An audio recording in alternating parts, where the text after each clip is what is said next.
زما په خپلو کیسو کې یوه مې چې تر ټولو زیاته خوښه ده نوم یې دی ښاپیرۍ او دیو.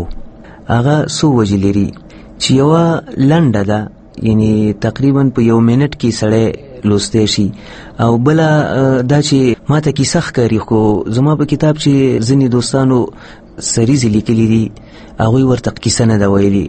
زه دغه کیسه تاسو ته لولم او قضاوت یې په تاسې اورېدونکو باندې پرېږدم چې آیا دا کیسه ده او که نه ده. ښاپیرۍ او دیو.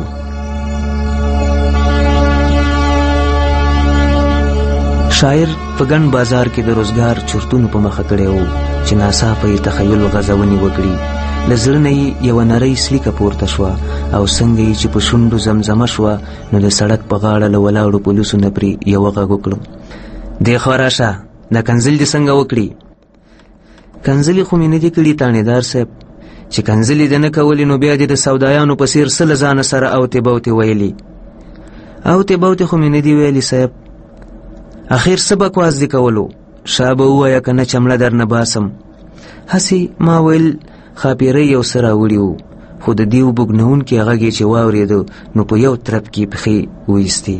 غلی شه د خان بچیه، په ویښه خوبونه ګوري، او هغه هم د دیوانو او ښاپیرو چرسي خو به نه نه قربان، دا قربان دی د چرسیانو دی. هلکو دی بوځئ او په حوالات کې بند کړئ.